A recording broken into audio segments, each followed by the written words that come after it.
¿Ya? En este tema 2 vamos a ver el tema de las mediciones, las cuales se usan para medir magnitudes físicas mediante instrumentos o medidas ya preestablecidas. Hay dos sistemas que se usan generalmente, el inglés y el sistema internacional, los cuales son, el sistema internacional usa metro, litro y, por dar algunos ejemplos, el inglés utiliza libra, pie y estos son los más usados. Aquí tenemos un ejemplo de cómo medir agua, su volumen, en el cual son 100 mililitros y 1000 mililitros equivalen a un litro. ¿Ya? Me dices cuando ya. Ya. En el tema 3 vamos a ver las magnitudes escalares y magnitudes vectoriales. Se describen solo con un valor y unidad como masa, temperatura o tiempo. Y las magnitudes vectoriales requieren magnitud, dirección y sentido, ya sea velocidad, fuerza y desplazamiento, por ejemplo. Por ejemplo, algún ejemplo de la magnitud vectorial es, por ejemplo, este vaso, si lo aventamos a una cierta distancia o con una cierta fuerza, pues va a tener cierta cantidad de velocidad o de newtons, dependiendo de la fuerza con la que lo aventemos. Y el ejemplo de magnitud, de otro tipo de magnitud, es que tiene una cantidad de peso en su interior y por sí mismo. Vectores puede hacerse de dos formas: la gráfica, en donde se dibujan los vectores y se suman usando el método del paralelogramo, y la analítica, la cual usa una fórmula donde igual se van a sumar, y esta es la fórmula de suma de vectores. Para un ejemplo de este tema, pues podemos imaginar que nos movemos 3 metros hacia la derecha y luego 4 metros hacia el norte. En lugar de medir cada desplazamiento por separado, podemos calcular esta distancia con la siguiente fórmula. Esto se usa en la navegación, deportes, ingeniería y entre muchas otras situaciones de la vida cotidiana. El movimiento en una dimensión es el desplazamiento de un objeto a lo largo de una línea recta. Se escribe como posición, velocidad y aceleración. Se puede ser uniforme o uniformemente acelerado. Un ejemplo de esto es, por ejemplo, cuando acelera un coche, uniformemente acelerado es cuando va tomando más velocidad en la línea recta, pues vas pisando más el acelerador. Y el otro ejemplo pues puede ser cuando mantienes una velocidad constante. En el tema 6 veremos la caída libre, en la cual observamos como un objeto, solo con la fuerza de la gravedad influyendo sobre él, sin la resistencia del aire y sin nada más que lo interfiera, acelera gradualmente conforme pasa el tiempo y va cayendo. Un ejemplo de esto pues puede ser tirar algo al piso, como en este caso. Y también podemos ver el tiro vertical, la cual es aventar un objeto con una velocidad inicial y hasta llegar a un punto donde su velocidad va a ser cero y solo la fuerza de gravedad va a actuar sobre él. En este tema 7, veremos lo que es el tiro parabólico. El tiro parabólico es el movimiento de un objeto que sigue una trayectoria en forma de parábola al ser lanzada desde un ángulo. Y este es el ejemplo de un tiro parabólico. Bueno, no cayó, pero hizo una parábola para poder llegar hasta ahí. En el tema 8 vamos a ver las 3 leyes de Newton, la cual la primera es: mientras un cuerpo permanezca en movimiento, seguirá en movimiento hasta que una fuerza externa actúe sobre él. Igual si está en reposo, hasta que una fuerza actúe sobre él, va a cambiar de estado. Y el ejemplo podría ser esto. Aquí tenemos un objeto que está en reposo inicialmente, pero si nosotros lo empujamos, que yo soy una fuerza externa, se empieza a mover y permanece en movimiento hasta que la fricción con la mesa hace que se detenga y cambie de su estado a reposo inicial de nuevo. La segunda ley de Newton nos dice que la aceleración depende de la masa y de la fuerza con que se ha empujado. Aquí tenemos otra vez el ejemplo. tenemos este que es más pesado y este que es menos pesado. Si yo empujo este con poca fuerza, se moverá, pero si lo hago no se mueve. Y necesita más fuerza para que esto se mueva y poder alcanzar la misma aceleración que tiene este con menor fuerza. La tercera y última ley de Newton nos dice que por cada acción hay una reacción igual o opuesta a la que se realizó inicialmente. En este ejemplo tenemos esta cosita que si yo la tiro, pues va en dirección hacia abajo y al impactar rebota hacia arriba, o sea que va opuesta a la dirección inicial.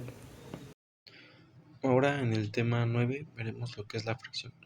La fricción es la fuerza que se opone al movimiento de un objeto cuando está en contacto con una superficie. Es esencial en nuestra vida cotidiana. El ejemplo de la fricción es este. Yo estoy empujando la caja hacia enfrente y hace fricción con el piso, pero como la fuerza que estoy ejerciendo es mayor a la fricción, pues la caja sigue avanzando.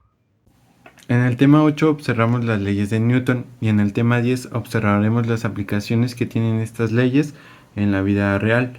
Estas leyes son muy importantes ya que cualquier cosa que se encuentre en movimiento será regida por estas tres leyes, y en este tema veremos ejemplos de esto. Usaremos el ejemplo de un carro para la primera ley. Cualquier cuerpo que permanezca en movimiento permanecerá en movimiento hasta que una fuerza externa lo detenga. En este caso usaré esta ruedita de ejemplo, la cual permanece en movimiento hasta que yo la freno y la detengo.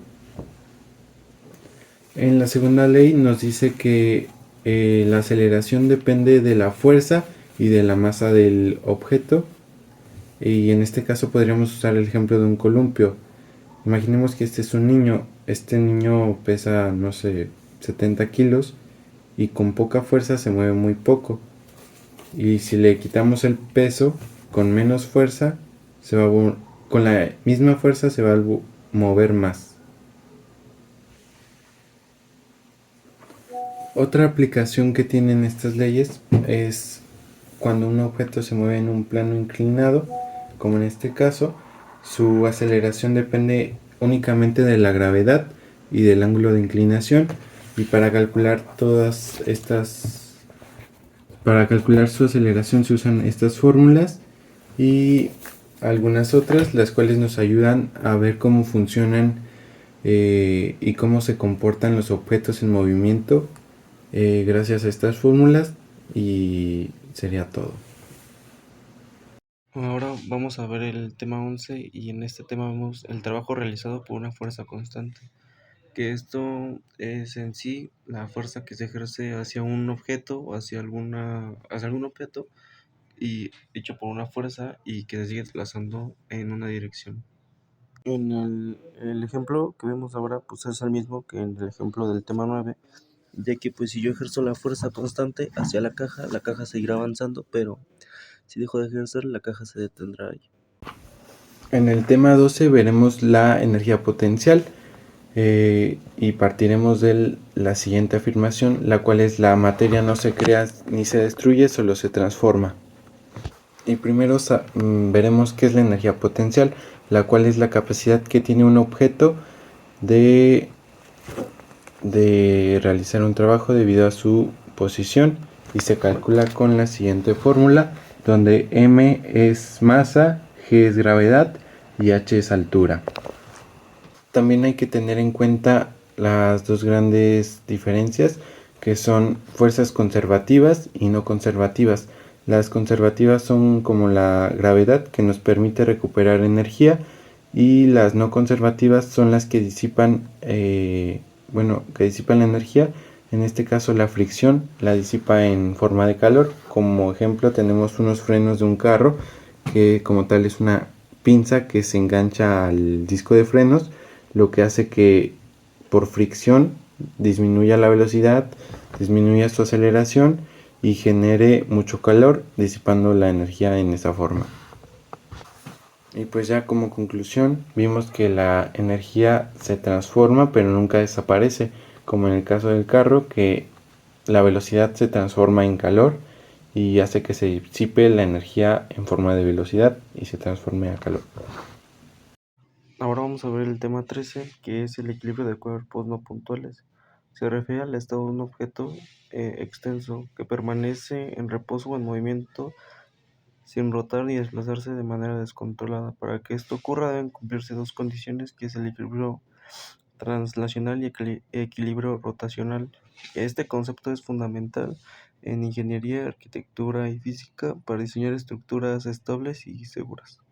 Y pues el ejemplo es este, ya que como vemos, podemos decir que esto es una estructura y esto, si ejerzo mucho peso de algún lado, pues se va desplazando y va a perder el equilibrio y pues va a caer.